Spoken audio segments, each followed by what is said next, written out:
उस सेवा काल में भी अपने काम से, अपने कार्य की गति से, उसकी उत्कृष्टता से पूरे गुजरात में एक महत्वपूर्ण स्थान बनाया। गुजराती के साथ साथ आप संस्कृत में भी साधिकार लिखते हैं, बल्कि आज के समय में बहुत लंबे समय से एक आध्यात्मिक संत की वृत्ति के साथ गीता पर व्याख्यान न केवल देश प्रदेश बल्कि विदेशों में भी वो निरंतर देते रहे हैं। मैं आदरणीय भागीर झा साहब, जिनके 12 से अधिक पुस्तकें प्रकाशित हो चुकी है, कई सारे सम्मान उनको मिले हैं, श्रेष्ठ जिला कलेक्टर का सम्मान हो, चाहे ई गवर्नेंस के लिए माननीय प्रधानमंत्री पुरस्कार हो।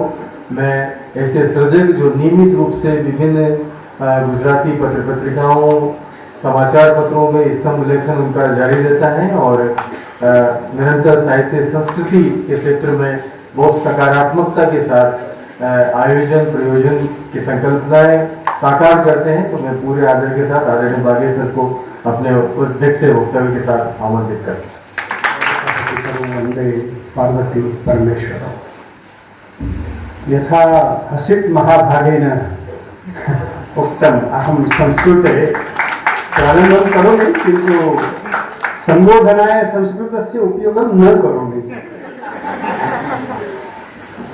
જેમના પ્રવચન નીચે સહી કરી દઈએ તો આ સેમિનાર આ ક્ષણે પૂરો કરવો હોય તો પણ કરી શકાય એવા સુંદર બીજ વક્તવ્ય માટે આપણા મણિભાઈ આપણા સૌના વડીલ છે। મણિલાલ પણ કહેવું પડે અને મણિભાઈ પણ કહેવું પડે। એ આપણે પછી મહેસાણા અને સાબરકાંઠાનો અને લુણાવાડાનો વિભાગ પાડીશું। પ્રિય હર્ષિતભાઈ, આ કુલગુરુ તમે જુઓ સંસ્કૃત વાળાની આ વિશેષતા હોય છે। વિનેશભાઈ, સંસ્કૃત વાળા કાયમ હસતા જ હોય। એટલે એક વખત એવું થયેલું કે હું વડોદરા કલેક્ટર હતો અને કાશીરામ રાણાને પ્રોટોકોલના ભાગરૂપે હું આવજો કહેવા ગયો। એટલે બહુ જ આખું સ્ટેશન ભરાયેલું હતું। એટલે એમને આમ આમ આમ કોઈને કર્યું, મેં તમે કોને હાથ કર્યો? અમારે બહુ મિત્રતા હતી એટલે મંત્રીને મેં પૂછ્યું કે તમે કોને આમ આમ કર્યું?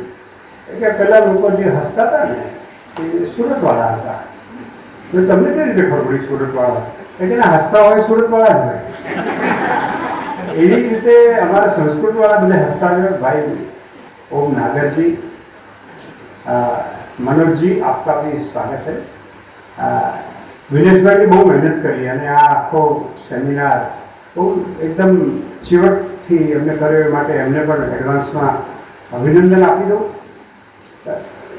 પટેલ સાહેબ કુલગુરુ, અમને આટલા બધા કૃષ્ણકેશી શ્રોતાઓ મળવા બહુ મુશ્કેલ છે। સાહિત્યના કાર્યક્રમમાં જેના વાળ કાળા હોય, કૃષ્ણકેશી આમ સ્પષ્ટ કરવું પડે। એટલે પણ બહુ આનંદ એટલા માટે થાય કે આ એક સરસ માહોલ આપણે રચી શક્યા છીએ। બંને અકાદમીઓ, કેન્દ્રીય અકાદમી, આ અકાદમી અને એસપી યુનિવર્સિટી, એટલે આમ તો આ ત્રણમાં તમે જે લોકો આવે છે ને એમને કુંભમાં સ્નાન કર્યાનું લાભ મળશે। ये त्रिवेणी है, साहित्य अकेडमी और केंद्रीय साहित्य अकेडमी और गुजरात साहित्य अकेडमी। इसमें आपको थोड़ा समझ भी आएगा। हमारा કેટલાક ઉન્નત ગ્રુપ હોય છે ને એમને બહુ અકાદમી સામે વાંધો હોય કે આ અકાદમીમાં અમે ના આવીએ। પેલીમાં ઓરિસ્સામાં એક એડિશનલ કલેક્ટર છે, ત્યાં આપણા બધા સારા સારા ધોતિયા પહેરીને પહોંચી જાય અને ત્યાં ચૂંટણી નથી થતી, પણ ચૂંટણી એટલે જ સ્વાયત્તા, એવી વ્યાખ્યા જડ એક ખબર નથી પડતી। મેં કે નોબેલ પ્રાઇઝમાં ચૂંટણી નથી થતી, એને શું કામ સ્વીકારો છો? પણ સ્વીકારે। એટલે આ સાહિત્યિક અસ્પૃશ્યતાના વાતાવરણમાં આવા બાળકોને ખોટા સંસ્કાર ના પડે એટલે સારું થયું કે જે દુનિયાને સ્વીકાર ભાવથી સાહિત્યના ખંડમાં પ્રવેશે એમને જ આપણે બોલાવે છે। અહીંયા જે બેઠા છે યુવાનો, એમાંથી મેં કુલગુરુને વિનંતી કરી છે કે ઓછામાં ઓછા 10 કે 15 જણા એક વાર્તા લખે। આમાંથી જે કંઈ તમને કરણીય, ऐसा this is not a talk shop. આપણે ખાલી વાતો કરીને છૂટા નથી પડવું।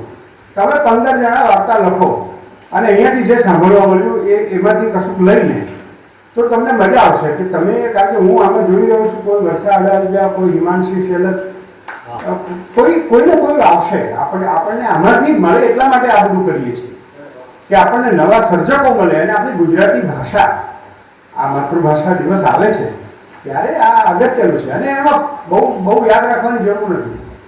જો આ સ્ટેજ સામે જોવાનું, પહેલા તો તમારે આદિ ભાષા એ ઉછીની લેવાની છે. ભાષા તો સમાજે આપણને આપી છે, એટલે સમાજ પાસેથી આ ભાષા આપણે લીધી છે. એટલે ઓમ એટલે આદિ શબ્દ છે એ તમારે રાખવાનો. બીજો નિરંજન, નિરાકાર, કોઈ વળગણ નહીં રાખવાનું કે મારે આ પંથનું કે આ સંપ્રદાયનું કે આ ધર્મનું કે આ ચોક્કસ એને મારે આગળ કરવું છે માટે હું વાર્તા લખવા બેસું. then it will not become the વાર્તા. એ પ્રોપેગેન્ડા થઈ જશે. એટલે નિરંજન, નિરાકાર થઈ જવાનું. અને તમારી ભાષા, શૈલી એ મણીસમ, એટલે જરા સારી હોવી જોઈએ. આમ શાકવાળીઓ પણ વાર્તા કરતા હોય, એમાં વાર્તા હોય છે. બસ સ્ટેન્ડે 5 જણા ટોળા મળીને વાત કરતા હોય, એમાં વાર્તા હોય છે. અને લગ્નમાં 4 સ્ત્રીઓ બેઠા એવી વાતો કરતી હોય કે પેલાનું કેમ છૂટી ગયું, આનું કેમ બંધાયું, એની વાર્તા કરે પણ કેમ છૂટી ગયું, એ પણ વાર્તા હોય છે. પણ એ વાર્તા સાહિત્યિક કૃતિ નથી બનતી. સાહિત્યિક કૃતિ ત્યારે જ બને જ્યારે તમે મણી જેવો પ્રવાહ, અને એ રીતે તમે ભાષાને એવી રીતે પ્રયોજો કે આમ મણિકાંચન યોગ થયો છે એવું લાગે. અને બહુ ભારે નહીં પણ હસતા અમારે તો એવું કહેવાય છે કે કાંતા સમિત મમ્મટે તો એવું કહ્યું કે તમારી પત્ની સાથે વાત કરો, એવી રીતે તમે વાત કરી શકો તો સરસ થાય. હવે વાત કરવો, પત્ની સાથે વાત કરવાની તાકાત હોય એ લોકો કરે, આપણે ક્યાં ના કરીએ.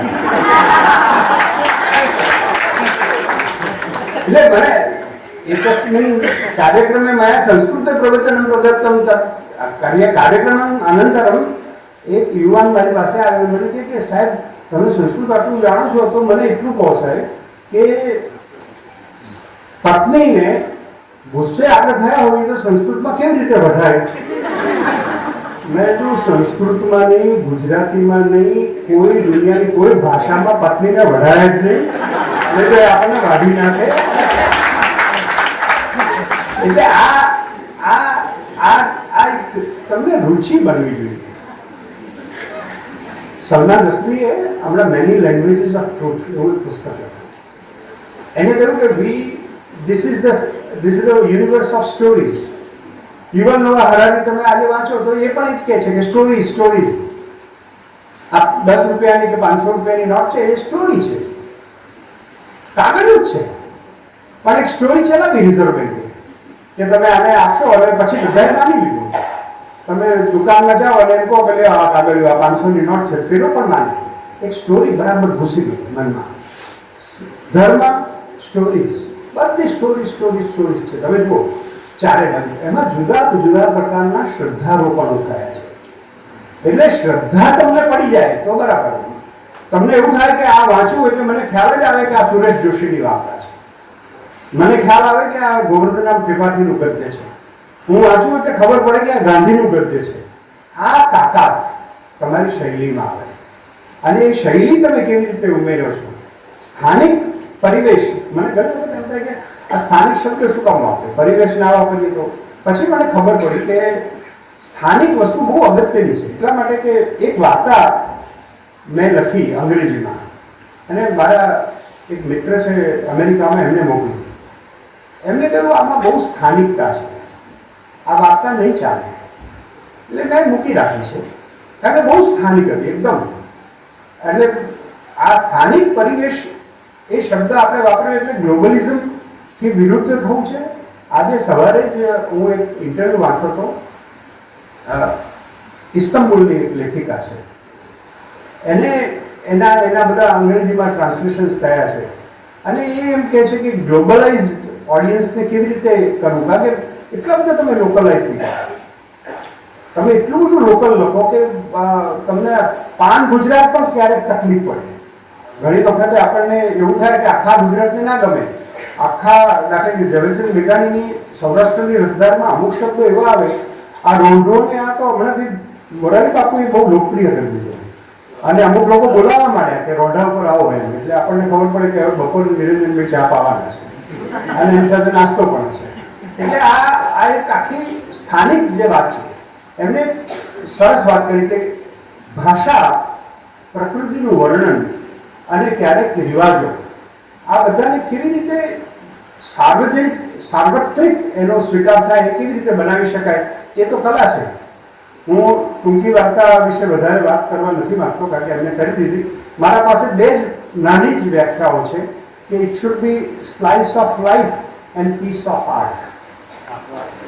એમાં જીવંતતા હોવી જોઈએ, કોઈક બનાવ હોવો જોઈએ. અને પછી બાકીનું બધું કેવી રીતે થાય છે. તમે કહ્યું સંસ્કૃત, હું તો સંસ્કૃત વાળો છું, હું એ સંસ્કૃત વાળો છું.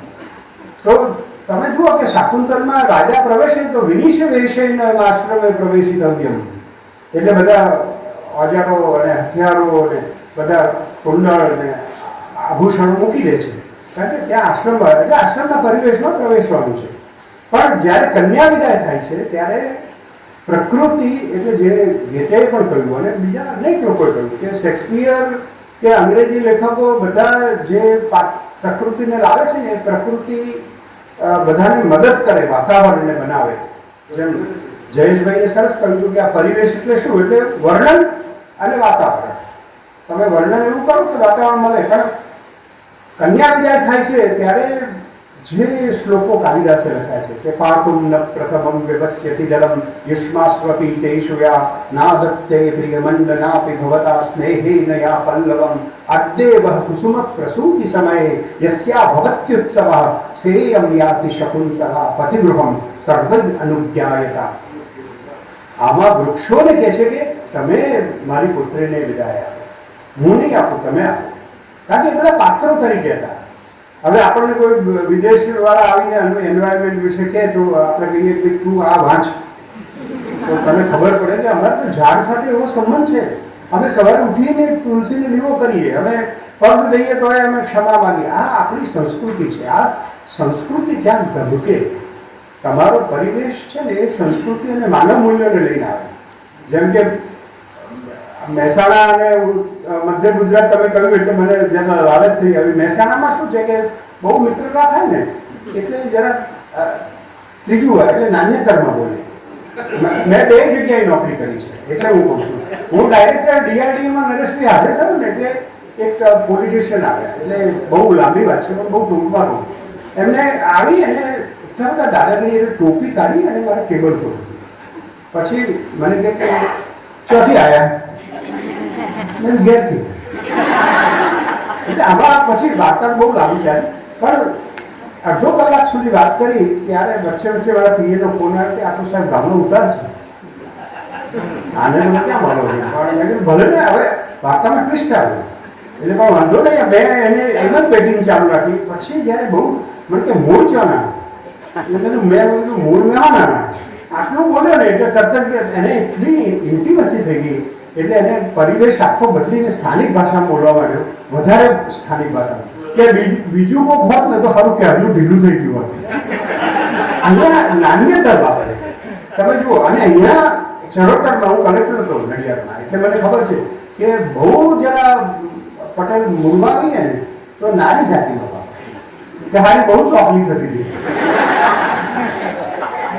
એ આ સ્થાનિક ભાષા, એનો લેખો જે તમને ઉપરવાસ વાસત્રેયમાં રઘુવીરભાઈ આપે છે. પણ રઘુવીરભાઈ આમ તમે જુઓ તો અમૃતામાં એકદમ જુદી જ રીતે સુરેશ જોશીની સ્ટાઇલથી પેલો ગુલાબના બે આમ નમેલા છે ને પસંદગીનો પ્રશ્ન છે.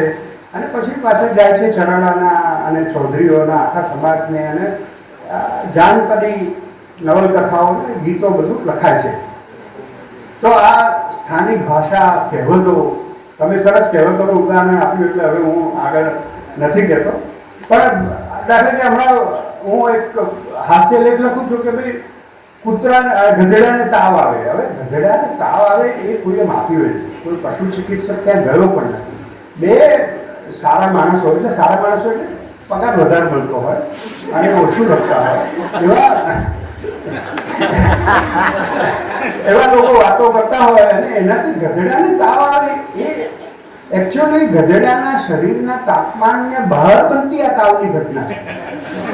એટલે એ કહેવતોમાંથી એટલું બધું ડાપણ આવે છે કે તમે એક જ વસ્તુ નાનામાં કશું કહી શકો.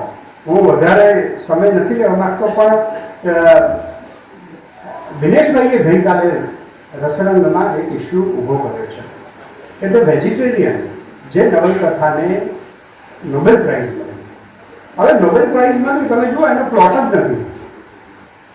તમે એમ ફોસ્ટરના 8 લેક્ચર્સ વાંચો નોવેલ્સ વિશે તો કદાચ આપણને પ્લોટ વિશે એને 7-8 પાના લખ્યા છે અને કેરેક્ટર્સ વિશે એને બધું રાઉન્ડ કેરેક્ટર કેવા હોય, ફ્લેટ કેરેક્ટર કેવા હોય, એની બધી બહુ વાતો કરી છે. પણ અહીંયા પ્લોટ એકદમ પાતળો છે.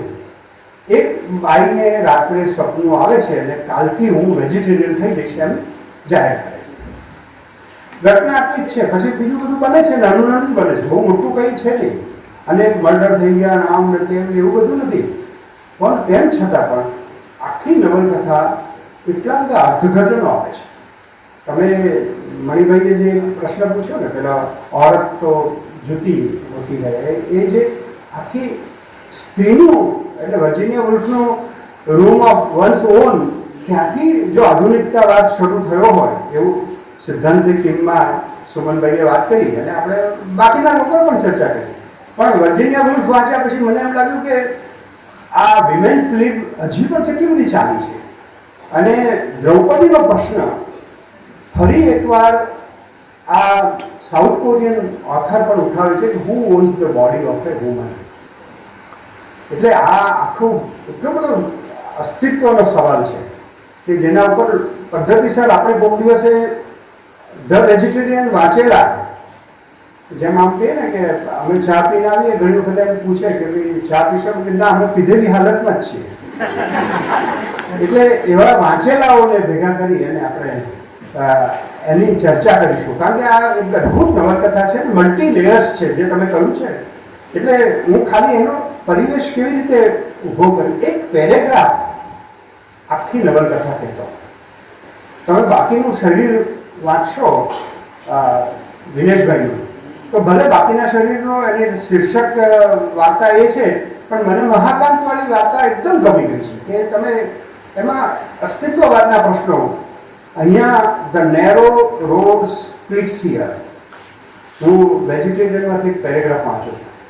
One road goes up over the hill. You pass through a tunnel around 50 meters in length. When you emerge, the other side of the small hospital is visible, flanked by mountains on all sides. હવે આ તમે આમ કુદરતનું વર્ણન છે, પણ તમને પેલી નાયિકા તમારા મનમાં હોય તો નાયિકા તમારા મનમાં હોય તો તમે આ વાંચો ને એટલે પરિવેશ તમને this is an intellectual sport. Literature is an intellectual sport. Isaac સિંગરનો એક પ્રશ્ન જયેશભાઈ એને લોસ એન્જલસ ટાઈમ્સમાં ઉઠાવ્યો કે હુ નીડ્સ લિટરેચર આ ટેકનોલોજીના સમયમાં. ત્યારે એનો જવાબ એ હતો કે ધીસ ઇઝ ઇન્ટેલેક્ચ્યુઅલ સ્પોર્ટ. જો હું B.R. ચોપરાનું મહાભારત જોઉં તો દ્રૌપદીને વાળ પકડીને ખેંચી લાવે એ દ્રશ્ય 3 મિનિટમાં પૂરું થઈ જાય છે. પણ જો હું મહાભારત વાંચું તો 118 શ્લોક છે. આને પેલો કહે કે પકડી લાવો અને એમ કે એને પેલો ઊભો થાય. મારા મનમાં એક ચિત્ર દોરાય, આ યુવાનોના મનમાં એક ચિત્ર દોરાય.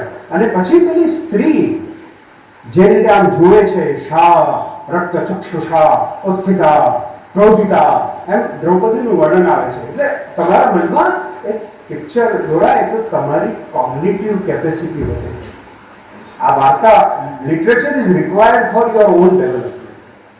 નોટ કે લેખક મહાન થાય એના માટે નહીં, તમે મહાન થાઓ, તમે જીવન સાથે જોડાઓ. અત્યારે જે પ્રશ્ન આવવાનો છે ને હવે પછી કે આઇસોલેશનનો આવવાનો છે. માણસો એકબીજા સાથે વાત જ ઇન્ટરનેટ તમને એટલું ઓપન બનાવી દેશે કે you will require some cause, you will require some reason why I should interact with you when everything is available on top. So આ આખો પેરેગ્રાફ તમે વાંચો. She adjusts her heavy bag, trying to ease her shoulders, puts up umbrella and starts walking toward the hostel. આ આખી વાત તમે એક જ પેરેગ્રાફમાં અને એવી સફળ કૃતિઓ તમે જોશો તો નાના નાના વાક્યોમાં આખી વાર્તા છુપાયેલી હોય છે, કારણ કે પ્લોટ વાચક માટે અજાણ્યો છે, લેખક માટે અજાણ્યો નથી. એ એનું જે સ્થાપત્ય કરે છે એમાં એનો મેસેજ ઠસોઠસ ભરવા પ્રયત્ન કરે છે. એક પાત્ર આવે છે તો પાત્ર પણ વાર્તાની જરૂરી હોય છે. એટલે રામદર્શ મિશ્રની વાત રઘુવીરભાઈ એક વખત કરતા હતા કે એ એમનું એક વાક્ય છે કે કુદરતની રચના એટલી સરસ છે કે વૃક્ષ બહુ જ ખરાબ હોય, વળી ગયેલું હોય તો આપણે એમ નથી કહેતા કે બેડોળ છે, કારણ કે વૃક્ષોમાં બધું જ માપનું હોય એવું જ તમને લાગ્યા કરે, એટલી પરફેક્શનથી ઈશ્વરે એને ઘડ્યું હોય છે. એટલે વાર્તાકાર જ્યારે એક વાર્તા, અને તમે બધા વાર્તા લખજો, નવલકથા પણ લખજો. નવલકથા લખશો તો તમે વાચક પણ થશો એવું માનીએ અમે, કારણ કે અત્યારે તો વાચકોની પણ શોધ છે અને સાહિત્ય અને ગુજરાતી ભાષા આપણી તકલીફમાં છે. ત્યારે હું તમને એક નાની કવિતા વારંવાર કહું છું અને આ આટલા યુવાનો છે એટલે કહેવાની ઈચ્છા થાય છે કે ગુજરાતી મારી મા છે, હિન્દી મારી માસી છે, સંસ્કૃત મારી દાદીમાં છે અને અંગ્રેજી મારા પાડોશમાં રહેતી રૂપાળી વિદેશી નારી છે. એ મને બહુ ગમે છે. એની પાસેથી મારે $501 લેવા છે, પણ તું ના આવે તો હાલરડું તો મારી માં એટલે કે ગુજરાતી જ ગાય. અને પેટમાં દુખે તો બેટા સૂંઘીને ગોળ ખાઈ લે એવું તો મારી દાદીમાં, એટલે કે સંસ્કૃત જ કે. આવું ભાષાભિમાન આપણામાં આવશે તો ભાષાભિમાન આવશે તો દેશાભિમાન આવશે. ભાષાભિમાન નહીં હોય તો પછી કશું નહીં આવે. એટલે ભાષાભિમાન વાળા યુવાનોની જરૂર છે અત્યારે. કોઈક અંગ્રેજીમાં ખભા હલાવીને બોલાય એટલે તો એ તો બહુ સહેલું છે. અંગ્રેજીમાં બોલવું કંઈ બહુ અઘરું નથી, પણ આ વાતાવરણમાં તમે ગુજરાતી સાહિત્ય વાંચો. અને અમે દર 2 દિવસે એક પુસ્તક પ્રગટ કરીએ છીએ. સાહિત્ય અકાદમી એક વર્ષમાં 150 પુસ્તકો અને 300 કાર્યક્રમો. 21મી ફેબ્રુઆરીએ આખા ગુજરાતમાં 365 પ્રોગ્રામ્સ. અમારે અત્યારે ના પાડવી પડે છે કે નથી, હવે આવતી વખતે 1000 કરીશું. આ જાગૃતિ આપણે લાવવાની જરૂર છે, કારણ કે પ્રજા પહેલી વખતે મને એવું લાગે છે ભગીરથભાઈ, ગુજરાતી પ્રજા આટલી બધી ડાહી પ્રજા, 1000 વર્ષથી ડહાપણ પીરસતી પ્રજા પહેલી વખત ભાષાની બાબતમાં ગોથો કરી છે. અને એ બહુ મોડું નથી થઈ ગયું. આપણે પ્રજાને જગાડવાની જવાબદારી આપણી છે અને આપણે કંઈક કરવું પડશે જેથી અંગ્રેજી માધ્યમમાં ભણતા બાળકોને પણ ઉમાશંકર જોશીનો પરિચય થાય. ગોવર્ધનરામ ત્રિપાઠીનો 4થો ભાગ વાંચે તો એને ખબર પડે કે અદ્વૈત વેદાંત કેવી રીતે વાર્તામાં લાવી શકાય, તો જ એને ખબર પડશે. અને ત્યાં સુધી નરસિંહ મહેતાને આપણે કોને ભણાવીશું? દર્શનાબેન, આ બધા પીડ પરાઈ જાણે રે એની જગ્યાએ પછી આ કોમ્પિટિશનમાં તો શું છે, પીડ પરાઈ માણે રે એવું થઈ ગયું છે. એટલે એ સંજોગોમાં આપણે વિદ્યા આટલા સરસ કુલગુરુની ઉપસ્થિતિમાં છીએ. આપ સૌને બહુ શુભકામનાઓ આપું છું. સાહિત્ય અકાદમીને અહીં નરેન્દ્રભાઈ તમારે ત્યાં આવી એટલે હોમ જેવું લાગે છે. બહુ અમને બહુ સારું લાગે છે. કેટલો ઉષ્મા ભર્યો અને અમને એકદમ પ્રેમ સરળતાથી અમને આવકારે છે અને એને ભાષાને આવકારે છે, સાહિત્યને આવકારે છે. ફરી એકવાર આપ સૌનો ખૂબ ખૂબ આભાર. Thank you very much. જય જય ભગવતી.